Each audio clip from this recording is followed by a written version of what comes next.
vaca esta, de agua de monte, le metemos una castaña que está maravillosa. Mira, prueba la castaña, mira qué rica es. Mira qué rica es la castaña. Está fría, no, por Dios.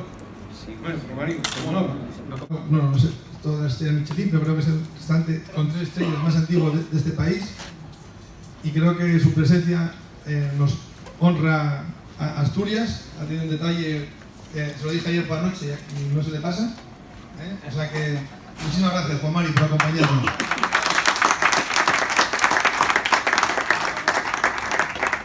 También un poquito a veces autocríticos.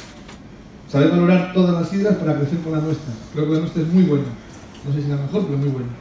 Nosotros en Casa Marcial, yo la sidra lo llevo en el ADN desde pequeño porque donde está el restaurante fue un lagar de sidra. Donde yo conseguí, bueno, donde empezamos, ahora la casa ha ido creciendo un poquito, una casa muy modesta, pero hemos ahí hecho el restaurante y ahí fue un lagar de sidra. Yo me crié con la sidra de una manera pues totalmente, llovía y joder, el champán está muy bueno, pero tú llegas a Asturias, a una aldea, en aquella campiña donde hay tal y cual, pues creo que nos meten una copita de sidra, no digo pero para aperitivo, para muchos platos, pues va formidablemente bien. Porque en esto del maridaje, lo que está muy claro es que las cosas conviven bien en sus sitios. Tú si vas a La Rioja y comes unas otras a la riojana, está mucho mejor con un Rioja de allí que con un Ribera del Duero. Y un chacolí en Donosti, en Getaria, tomándote tal, es fantástico. Luego habrá champanes muy buenos y vinos muy complejos, pero las cosas conviven bien donde son, ¿no?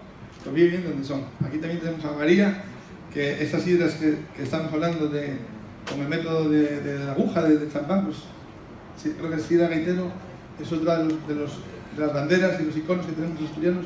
Les sentimos orgullosos porque yo creo que todo el mundo conoce sidra gaitero. Y vas a Colombia y si es asturiano te vas a decir, joder, sidra gaitero. Gracias por esa labor, María, porque como asturianos hay veces orgullamos. Y entonces ya voy a empezar a dar, porque si no este va a hablar también, me gusta mucho hablar.